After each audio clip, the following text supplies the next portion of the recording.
Good evening, everyone. Let's start this month's meeting.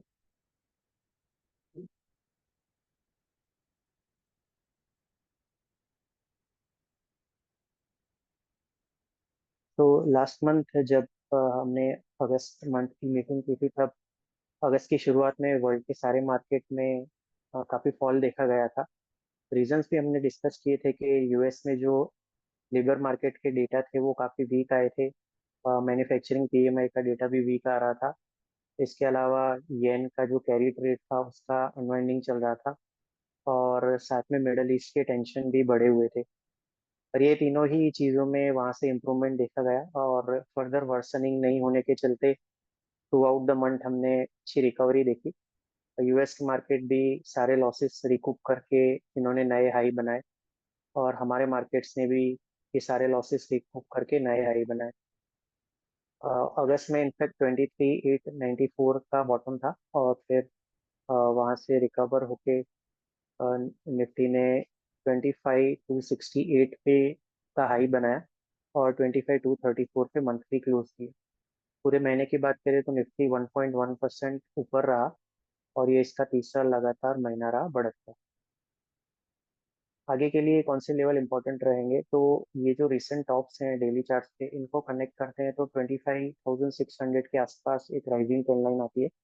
तो वो एक इमीडिएट टारगेट रहेगा, और वो क्रॉस होता है तो फिर नेक्स्ट मेजर टारगेट करीबन 26,300, 26,250 का जोन रहेगा। On the lower side 34 DA में, जिसकी हम यूजुअली बात करते हैं हमारे डेली कॉल में भी, तो वो अभी 24,700 के आसपास है। वो इमीडिएट सपोर्ट का काम करेगा, और उसके नीचे अगस्त मंथ का जो लो है 23,894, जिसके आसपास 20 वीक मूविंग एवरेज भी प्लेस है, वो क्रूशियल सपोर्ट रहेगा। तो जब तक ये लेवल नहीं टूटे तब तक ओवरऑल बायस हम पॉजिटिव रखेंगे। दो मार्केट्स ओवरबॉट है, और जब तक डाउनसाइड के लेवल ब्रेक नहीं होते तब तक हम इसको अपमूव को ट्रेलिंग स्टॉप लॉस के साथ राइड करने की एडवाइस देंगे।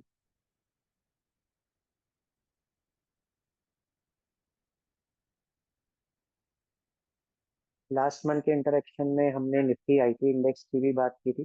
तब ये 38,400 पे था, और हमने डिस्कस किया था कि इसमें जो जनवरी 2022 और फरवरी 2024 के टॉप्स को कनेक्ट करते हैं, उस ट्रेंड लाइन का बड़ा ब्रेकआउट कंफर्म हुआ था।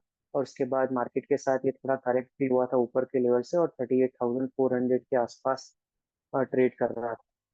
तो हमने इसमें एक स्ट्रॉन्ग पॉजिटिव व्यू दिया था, और आईटी इंडेक्स के ईटीएफ्स अवेलेबल हैं, उसके थ्रू इसमें पोजीशन बिल्ड करने की भी एडवाइस दी थी। तो वहाँ से अगस्त के बॉटम से काफ़ी अच्छा इसमें अपने देखा गया, और इनफैक्ट इसने 43,300 का ड्यूरिंग द मंथ हाई बनाया, और ये करेंटली 42,700 के आसपास प्लेस है। तो मेजर टारगेट हमने बताए थे 45,800, और उसके बाद 51,000। तो ये टारगेट हम फिर से रिइटरेट करते हैं। अभी भी हमको लगता है कि आईटी इंडेक्स बेस्ट प्लेस है एक निफ्टी से भी हायर रिटर्न देने के लिए। तो कोई भी करेक्शन डिक्लाइन आता है तो इसमें फिर से फ्रेश बाइंग करनी चाहिए, एग्जिस्टिंग लॉन्ग भी होल्ड करने चाहिए। आईटी ईटीएफ्स के थ्रू इसको राइट कर सकते हैं।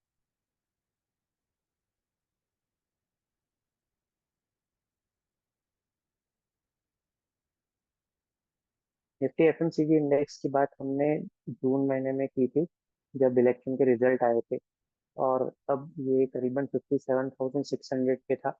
यहाँ पे भी मेजर ब्रेकआउट्स कंफर्म हुए थे इसके वीकली चार्ट से, और हमने यहाँ पे 63,500 और 64,000 के टारगेट मेंशन किए थे। तो ये इंडेक्स ने 64,058 का रिसेंटली हाई बनाया, और ये जो हमारे मेजर टारगेट थे वो इसने अचीव किया है।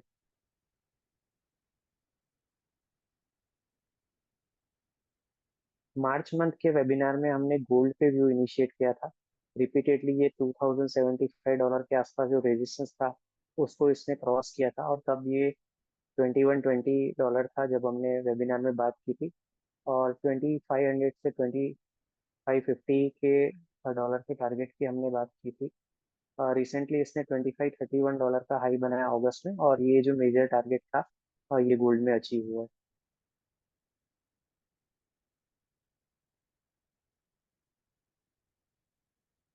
एक नया चार्ट जो हम आपके सामने ला रहे हैं इस बार, वो क्रूड ऑयल का है। क्रूड ऑयल में रिसेंटली हमने काफी गिरावट देखी है। पहले ये ओवरऑल एक आप देखें तो रेंज में था, यहाँ पे इसको रेजिस्टेंस मिल रहा था और यहाँ पे सपोर्ट मिल रहा था।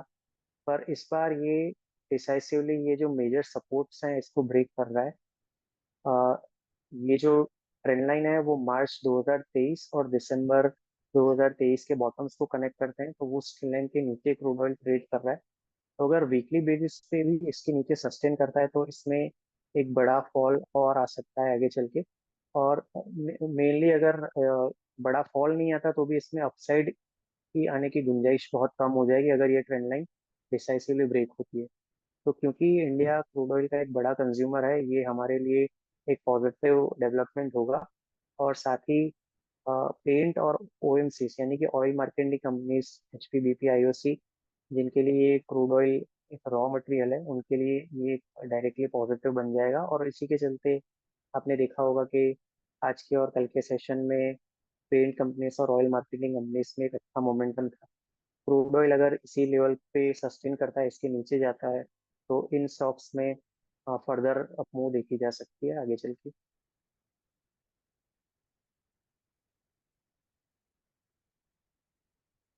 ये कुछ स्टॉक्स हैं, हर एक सेक्टरल इंडेक्सेस में से हमने देखा है कि कौन से स्टॉक रिलेटिवली बेटर लग रहे हैं फ्रेश बाइंग के लिए या एक्यूमुलेशन के लिए। क्योंकि मार्केट काफ़ी ओवरबॉट है तो स्टॉक स्पेसिफिक अप्रोच काफ़ी ज़रूरी हो जाता है। तो फाइनेंशियल स्पेस में अगर देखें तो AB Capital, Bajaj Finserv, Canfin Home, Chola Finance, HDFC Life, फेमिनियम फाइनेंस, पीएनबी हाउसिंग और स्टार हेल्थ हमको अच्छे लगते हैं। पीएनबी हाउसिंग इनफैक्ट हमने 2 दिन पहले एक टू ग्रो जो हमारा ऑफरिंग है उसमें कवर भी किया था। इसके अलावा बजाज फिंसर्व में काफ़ी लंबे कंसोलिडेशन, करीबन 3 साल के कंसोलिडेशन के बाद एक अच्छा ब्रेकआउट कंफर्म हुआ है। ये सारे स्टॉक फाइनेंशियल स्पेस में है। तो अ, आने वाले 3 से 4 क्वार्टर्स के लिए एक्यूमुलेट किए जा सकते हैं। ऑब्वियसली इसमें नीचे की साइड में जो सपोर्ट है उसको ध्यान में रखना पड़ेगा। 34 वीक मूविंग एवरेजेस के सपोर्ट में में रख के इनको पॉजिटिव व्यू लिया जा सकता है। कंजम्पशन स्पेस में जैसे कि मैंने बताया, पेंट स्टॉक्स में पॉजिटिव व्यू है, तो Asian Paints, Berger, Indigo Paints, इन तीनों में ही आगे के लिए अच्छा रुझान है। इसके अलावा Century Ply, ITC, Jubilant Food, Jyoti Labs, Kajaria Ceramic, Page Industry, Safari Industry, ये सारे स्टॉक टेक्निकल चार्ट्स पे अच्छे लग रहे हैं। फार्मास्यूटिकल स्पेस में बायोकॉन और लॉरस लैब में अच्छे फॉर्मेशन देखे जा रहे हैं। केमिकल स्पेस की हमने पिछले कुछ वेबिनार्स में भी बात की है। यहाँ पे भी हमको अच्छा पोटेंशियल लगता है क्योंकि काफी सारे केमिकल स्टॉक्स अभी भी उनके ऊपर के लेवल से 30, 40, 50% डाउन है। तो Aether Industries, Atul Fine Organic, Laxmi Organic, PI Industry, SRF, accumulation का व्यू रहेगा। आईटी की हमने बात की, आईटी ईटीएफ्स के थ्रू इस पे व्यू लिया जा सकता है, पोजीशन ली जा सकती है। इसके अलावा मिड कैप आईटी स्पेस में Coforge, eClerx, LTI माइंट्री, LTTS, emphasis, ये सारे स्टॉक अच्छे लग रहे हैं लॉन्ग लॉन्ग टर्म के नजरिए से, करीबन 10-12 महीने के व्यू से।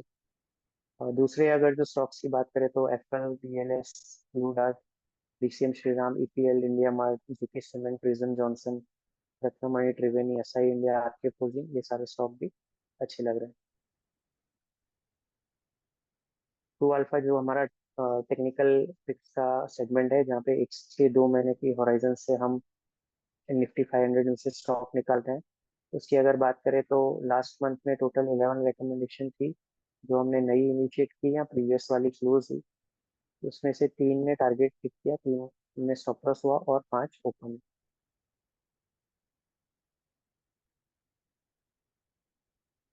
ये यूजुअल डिस्क्लेमर है, जो भी स्टॉक हमने डिस्कस किए हैं उसमें हमारे क्लाइंट्स का और हमारा पर्सनल होल्डिंग भी हो सकता है, और पास्ट परफॉर्मेंस जरूरी नहीं है कि फ्यूचर में रिपीट हो। डिटेल डिस्क्लेमर के लिए you can visit this. I will hand over the remaining presentation to Neha.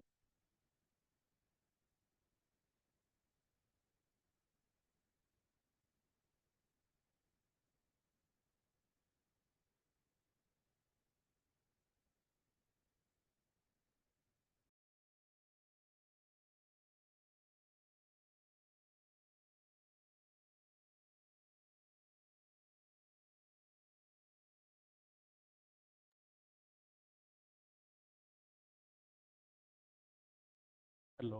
तो पहले एज यूजुअल हम बात करेंगे इंडेक्स रिटर्न्स की कि लास्ट 1 मंथ में इंडियन, एशियन और ग्लोबल इंडेक्सेस ने कैसे परफॉर्म किया है। तो जैसे सर ने बताया कि लास्ट मंथ करीबन इसी टाइम पे येन का unwinding and there were lot of other factors के जिसका निफ्टी डाउन गया था, तो ऑन दैट बेस निफ्टी ने 4.5% का अप मूव दिखाया है। मिड कैप 100 ने 6.4% का एंड स्मॉल कैप ने 8.8% का। तो यहाँ पे हम देख सकते हैं कि ब्रॉडर इंडाइसेस ने काफ़ी आउट परफॉर्म किया है निफ्टी को। And despite the 14 day constant positive move for Nifty, broader indices have managed to outperform Nifty 50। हम देखें तो नैस्डैक में बहुत ही बड़ा मूव देखा जा सकता है, अराउंड 14% का। एंड निके में भी 16.5% का। तो there are lot of global factors, जैसे बोला कि वो येन अनवाइंडिंग का ही सबसे मेजर फैक्टर था that played out during start of the month in August. और उसके बाद वो फेवरेबल बेस पे एक अच्छा सा अप मूव निके में और नैस्डैक में हम देख सकते हैं, डिस्पाइट दी एनवीडिया स्टॉक फॉलिंग अराउंड 10-11%, जो बिगेस्ट उसका डाउन मूव था इन क्वाइट अ वाइल। तो उसके होने के बाद भी Nasdaq, tech heavy Nasdaq 14% up हुआ है लास्ट 1 मंथ में। तो हम इंडियन मार्केट्स की जब बात करते हैं तो Indian market cap contribution towards the world market cap, वो रिकॉर्ड हाई पे है। 4.6% का भी उसका कंट्रीब्यूशन है to the world market cap. उसका एवरेज 2.7 का है। एंड इससे हम देख सकते हैं कि the Indian stock markets have performed really well, the India story is going out really well in the markets and everyone is appreciating the India story.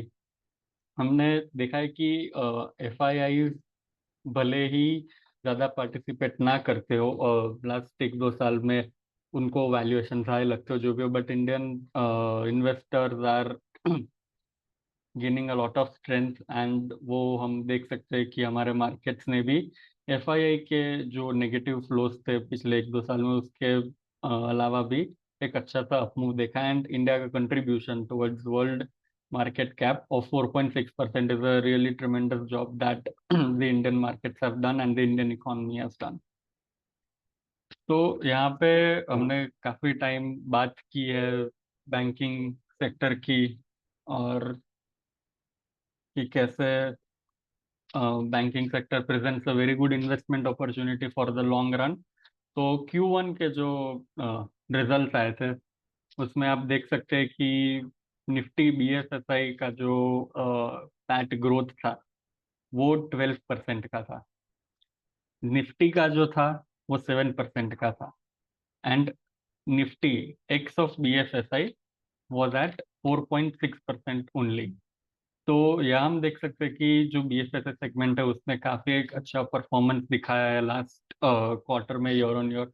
और जो उसके वैल्यूएशन है वो भी हम नीचे के ग्राफ में देख सकते हैं कि ट्रेलिंग 12 मंथ पी जो है वो निफ्टी बीएसएसआई का ओनली 17 टाइम्स पे है, जबकि निफ्टी का at 24 times and ex of BFSI Nifty का 28 टाइम्स। तो काफी एक हेवी वेटेज भी रखता है निफ्टी बीएफएसआई निफ्टी 50 में। तो BFSI segment has actually helped Nifty to show a better performance than Nifty 50 could had if the weightage would have been lower। तो एक अच्छा अपॉर्चुनिटी अभी भी बैंक दे रहे हैं। प्राइस टू बुक काफी लो है उसके लॉन्ग टर्म एवरेजेस से। तो उसकी वजह से एक अच्छा इन्वेस्टिंग अपॉर्चुनिटी बैंक अभी हमको दे रही है। प्राइवेट बैंक्स का भी हम बात करें तो that gives a better opportunity. फिर पब्लिक सेक्टर बैंक में हमको एसबीआई भी पसंद है। एंड बैंक में आपको ऐसा लगता हो कि नॉट दिस बैंक वो बैंक, कंफ्यूजन हो, तो आप बैंक बीज लेके भी ये स्टोरी को प्ले कर सकते हैं। एंड क्रेडिट ग्रोथ की बात करें तो लास्ट मंथ हमने बात की थी कि बहुत ही ज़्यादा लो था, 13.9, दैट वाज 2 ईयर लो। मतलब हमने तब बात करी थी डिपॉजिट्स में जो ग्रोथ रेट था वो काफ़ी स्लो हुआ है because of other places where people can park money, generating better returns and all. But इस मंथ में देखने जाओ अगस्त में, तो it has come up to by quite a bit, 13.9 से 15.1% रहा है credit growth. That is a good number. But आगे जाके भी जो कंसर्न हमने लास्ट टाइम रेस किए थे, दैट स्टिल रिमेन्स. जो डिपॉजिट ग्रोथ बैंक का जैसे होना चाहिए वैसा अभी तक दिख नहीं रहा है. But a lot of banks are cautiously working towards that कि हम डिपॉजिट ग्रोथ ज़्यादा बढ़ाए, हमारा जो CDR रेशियो है वो बेटर करें. एंड उसकी वजह से banks can grow at a very good pace going ahead. मतलब आगे जाके अगर वो लेंडिंग के लिए अपॉर्चुनिटीज इतनी ज़्यादा है एंड वो अगर ऐसे ही लेंड करते जाते, the risk of NPAs also increases, and then they don't have a lot of deposits as well afterwards to give credit. Q1 का डेटा अभी बाहर आया था कुछ दिनों पहले, तो उसमें what were the striking factors. जो हमारा Q1 का ग्रोथ रेट था, that came at 6.7%. That was a lot lower than what people estimated, but there were obvious reasons for that. जो इलेक्शन था उसके वजह से गवर्नमेंट स्पेंडिंग काफ़ी कम रहा था. फिर जो हीट वेव था उसने भी एक काफ़ी ज़्यादा हेवी तरीके से अफेक्ट किया था Q1 के नंबर को. तो इसमें हम देख सकते हैं कि एक बहुत ही बड़ा पॉजिटिव जो है, the revival of private consumption. Private consumption 7.4% से ग्रो हुआ. That is more than the overall growth rate of 6.7% of GDP. That is a very big positive sign for the Indian economy. वो consumption जो है that accounts for almost 56 to 57% of India GDP. तो उसका revival आना बहुत ही ज़्यादा important था. And इस क्वार्टर में हमने वो रिवाइवल देखा है. And the good another good part is के जो अकॉर्डिंग टू अ डेटा, जो नरेगा के लिए लेबर का रजिस्ट्रेशन था वो डिप हुआ था इन Q1 FY25.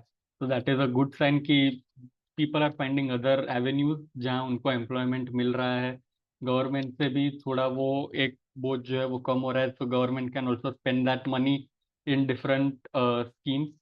But that was for this quarter. Let's see what happens going ahead. But we are pretty confident that the consumption story, the Indian story, will do well going ahead. And जैसे sir ने भी बात किया था कि Nifty FMCG index ने भी एक अच्छा सा परफॉर्मेंस दिखाया लास्ट कुछ महीनों में. तो आप इधर एक डायरेक्ट कोरिलेशन काइंड ऑफ दिखा सकते हैं कि consumption went up, and so that also played a part. And इसकी वजह से टू व्हीलर का जो सेल्स है वो भी काफी एक अच्छा मूव इस क्वार्टर में देखा गया था.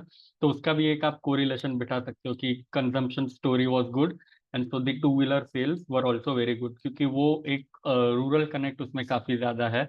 एंड जो रेनफॉल था इस बार, जो लास्ट ईयर एल नीनो था, इस बार काफी लोगों ने प्रिडिक्ट किया था कि ला नीना होगा, मतलब विल बी वेरी फेवरेबल. तो उसका भी कैसे अभी हम मिड ऑफ मॉनसून में है, तो it is important to track that as well कि आगे जाके मॉनसून कैसे खत्म होता है, तब तक कैसा रेनफॉल आता है. And so that affects the rural income as well and the rural consumption following that. But Q1 का जो रिजल्ट फॉर द कंपनीज था वो काफ़ी ज़्यादा टेपिड रहे थे. तो according to data from Refinitiv, 393 companies जो हैं उन्होंने डाउनग्रेड देखे थे after the June 24 result, and only 247 companies saw upgrade. और उसमें से भी 250 कंपनीज जो है उसमें downgrade was more than 3% of EPS. 3% से भी ज़्यादा का डाउनग्रेड उनके EPS में आया था. एंड जो 3% से ज़्यादा अपग्रेड मिले थे वैसे सिर्फ 128 कंपनीज थी. निफ्टी 50 की भी अगर बात की जाए तो 27 कंपनीज को डाउनग्रेड किया था एंड 19 कंपनीज को ही अपग्रेड किया था. तो जैसे मैंने पहले आपको रीजंस बताए कि जो इलेक्शन का रिजल्ट का ओवरहैंग काइंड ऑफ हम कह सकते हैं मार्केट में था, क्योंकि people were private capex to का बैक सीट, क्योंकि उनको चाहिए था एक क्लैरिटी कि कौन सी गवर्नमेंट है, कैसी गवर्नमेंट है. उसके बाद वो लोग अपना जो भी एक्सपेंशन प्लान है वो उस हिसाब से आगे बढ़ाएं.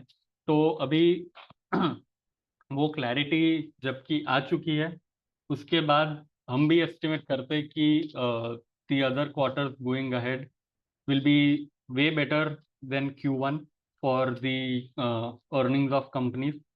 हमने जैसे एक आर्टिकल में भी लिखा था, we estimate around 14% of EPS growth for Nifty in the next coming 3 quarters. तो एक अच्छी बात जो हमें नोट करनी चाहिए कि despite this kind of showing, जो निफ्टी का आप लेवल्स देखिए, निफ्टी मिड कैप लेवल्स देखिए, निफ्टी स्मॉल कैप देखिए, they have not gone down. ये इतना ज्यादा जो डाउनग्रेड हुए उसके बाद भी we manage to hold the level at which we were, and also upgrade और to go up in some cases. तो वो एक दिखाता है कि जो स्ट्रेंथ इंडियन मार्केट की है, जो बिलीफ इंडियन शो कर रहे हैं अपने स्टॉक मार्केट में कि it was a one off, and we should also admire how matured the Indian investors are, कि वो जो रिपोर्ट्स है उसमें देख के, डाउनग्रेड देख के भी they understand the reasons why and they keep their faith on the Indian market. तो ये काफी बड़ा पॉजिटिव है। बट इसके साथ ही अगर हम देखें तो वैल्यूएशन फ्रंट पे एक काफी बड़ा अलार्मिंग नंबर मैं आपको बताना जा रहा हूँ कि एनएससी 500 की, निफ्टी 500 कंपनीज की हम बात करेंगे तो उसमें 500 में से 242 कंपनीज ऐसी है कि जिनका पीई 50 से ज्यादा है। एंड ये 242 कंपनीज में हम 32 कंपनीज ऐसी भी ऐड करते हैं कि जो लॉस मेकिंग कंपनीज है। तो देखने जाए तो 210 ऐसी कंपनीज है जिसका 50 से ज्यादा पीई है, एंड 32 लॉस मेकिंग कंपनीज है। तो 242, that is 48% of companies are having more than PE of more than 50%, and that accounts for around 35.8% of market capitalization of NSE 500 companies. And जब देखना जाए कि वैल्यू कहाँ पे है, या वैसा जो परसीव्ड हम वैल्यू ढूंढते रहते हैं कि जिसका पी थोड़ा कम हो, वैसी 20 से बिलो पी वाली कंपनीज सिर्फ 21% है, एंड उसमें मार्केट कैपिटलाइजेशन अराउंड 26% है ऑफ द एनएससी 500 कंपनीज। और अगर आप हमारा जो मंथली हम पीडीएफ अपलोड करते हैं उसमें भी अगर देखेंगे तो एनएससी 500 का जो लॉन्ग टर्म एवरेज पी है दैट इज अराउंड 23.2, एंड अभी हम उससे 17% हायर पी पे एनएससी 500 अभी ट्रेड कर रहा है। तो by no means the market are cheap right now, and आपके जो भी इन्वेस्टमेंट्स हो उसमें आपको एक बार वापस फंडामेंटल्स जो है उसके रिव्यू करने चाहिए कि how the market is going, do my stock deserve such a high valuation parameter और नॉट। और हमें ऐसा भी नहीं देखना चाहिए कि कोई स्टॉक जो गिर गया है वो बहुत ही ज़्यादा चीप है, ऐसा भी नहीं होता, क्योंकि द रीजंस में भी डिफरेंट। जैसे एक एमटा टेक्नोलॉजीज करके एक कंपनी है जो स्पेस रिलेटेड, मतलब वैसी सारी प्रोडक्ट को बनाता है, that has come down quite a bit, but it has come down fundamentally क्योंकि उसके अर्निंग्स अच्छे नहीं थे, क्योंकि उसके पास जो एग्जीक्यूशन था वो अच्छा नहीं था, उसके ऑर्डर जो है उसका इनफ्लो भी बहुत ज़्यादा कम हो गया था। तो you need to have a very holistic view कि जो गिरा है वो सस्ता नहीं है, जो उठा है वो कंपल्सरी नहीं है कि वो महंगा है। It may go up because of some reason that may give a further up move going ahead, earning उसकी उस वजह से ज़्यादा अच्छी हो सकती है बिकॉज ऑफ सम फैक्टर। तो वैसे हमें एक होलिस्टिक व्यू लेना चाहिए मार्केट पे। पर ये सभी जो भी पेनी स्टॉक्स है, जो भी दूसरे किसी ने बोला कि ये ले लो वो ले लो, वो वाले स्टॉक्स को थोड़ा अवॉइड करना है, रिसर्च पे भी ज़्यादा डिपेंडेंट रहना है। एंड जहाँ पे भी आपको अच्छे रिटर्न्स मिले वहाँ पे अगर आपको लगे कि यहाँ पे प्रॉफिट बुक करने जैसा है, then you can share that script with us. We can also give our opinion on that, and you can take the further course of action. So, thank you very much. That was it from my side. We are open for questions. If any, please share in the chat box.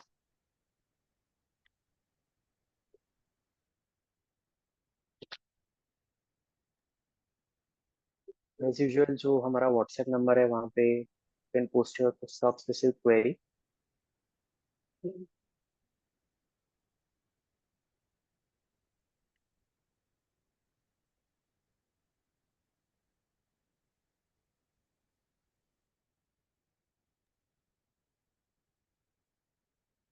I think there are no questions, Neha.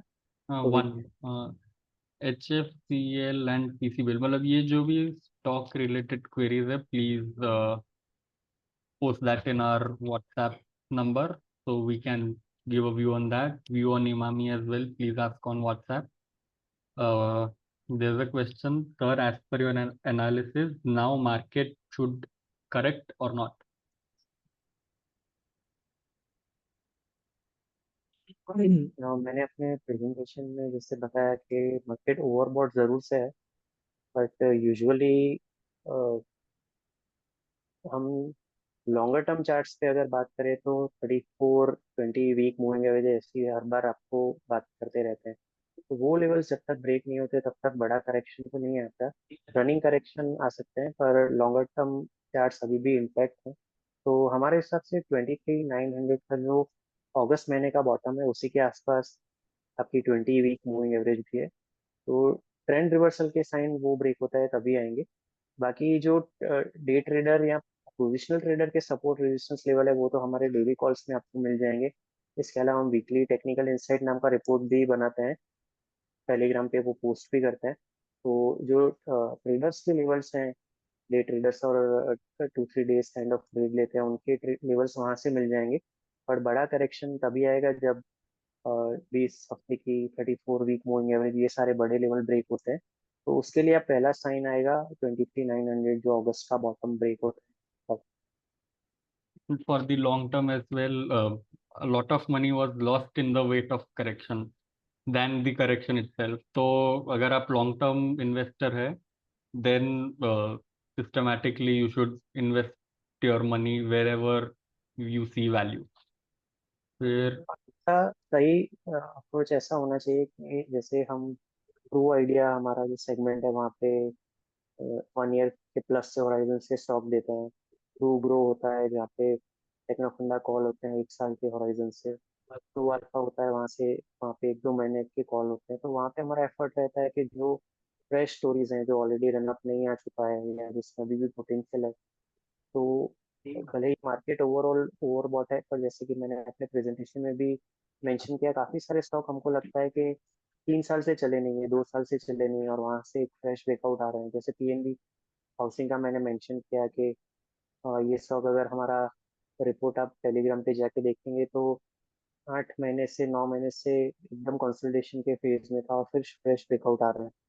तो भले ही market overbought है पर इसी market में आपको stock specific opportunities मिल जाती है, तो वहाँ पे आप डेफिनेटली कंसंट्रेट कर सकते So the follow-up question on that is, काफी कंपनीज ओवरवैल्यूड है, प्लीज लिस्ट कैसे फाइंड करें?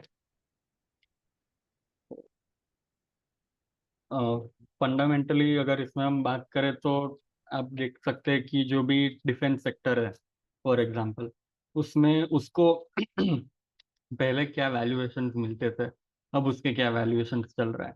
पहले उसको प्राइस टू अर्निंग्स 10 टाइम्स मिलना थोड़ा डिफिकल्ट होता था, अब वो प्राइस टू सेल्स 10 टाइम्स पे चल रही है कुछ कंपनी। तो despite a lot of order wins and a lot of things going in favour of that sector, such high valuation right now, जैसे अगर हम बात करें कि जो HAL है, हिंदुस्तान एरोनॉटिक्स, उसका अभी स्टॉक P39 है।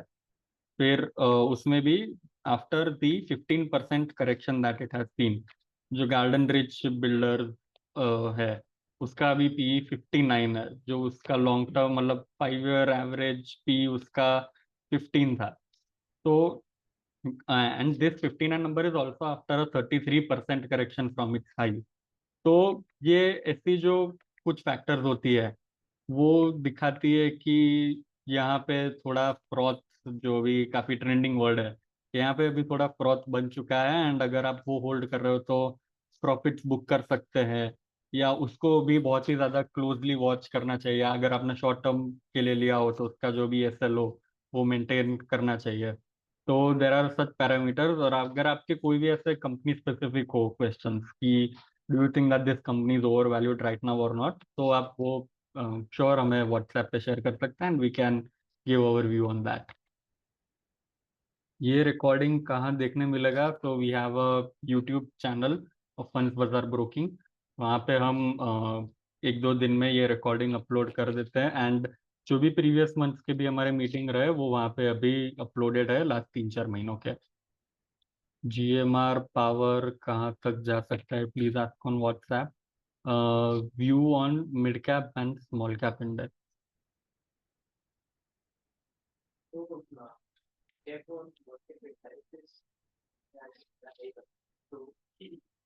म्यूट करता हूँ। स्मॉल कैप इंडाइसेस दोनों ने आज नया हाई बनाया, तो ब्रॉडली अभी भी ये इंडाइसेस ट्रेंड में है। दो ओवरबॉट हैं निफ्टी की तरह, ये भी ओवरबॉट है, पर जैसे कि मैंने निफ्टी में भी बताया, जब तक लोअर साइड के सपोर्ट नहीं टूटेंगे तब तक इस पे राइड करना चाहिए मोमेंटम। बट यहाँ पे काफी सारा स्टॉक स्पेसिफिक अप्रोच रखना पड़ेगा, इसीलिए आज मैंने अपने प्रेजेंटेशन में हर एक सेक्टर में से स्टॉक शेयर किए जे जो बेटर प्लेस है।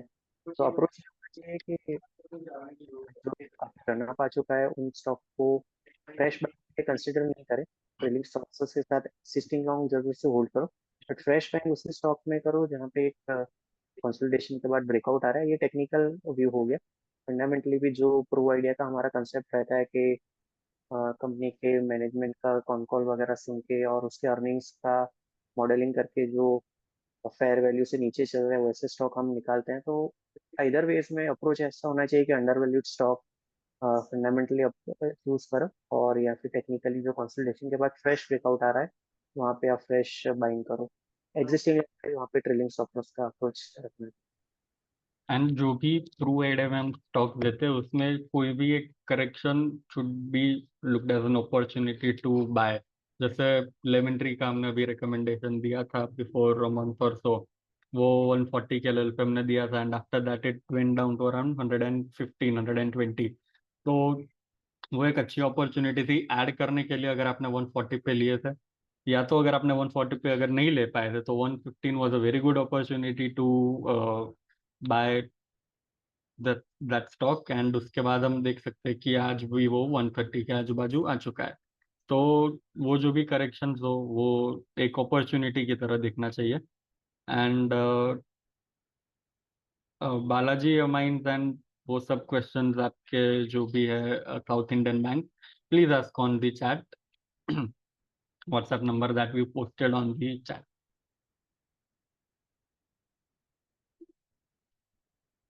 मैरिको एंड कॉर्ड्स केबल, जो भी स्टॉक स्पेसिफिक क्वेश्चंस हो please ask on the WhatsApp number that we provided on the chat, and we will try to answer all of it.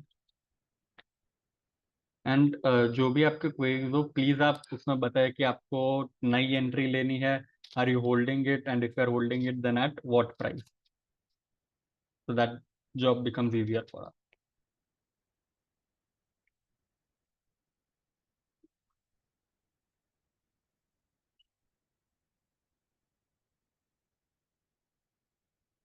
So we will wait for a minute.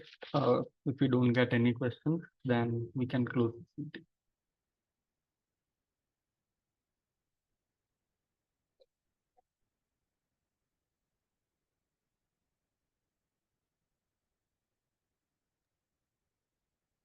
For the remaining queries, you can approach us on our WhatsApp number, which Michal has already provided in the chat box. Thank you for joining. See you next time.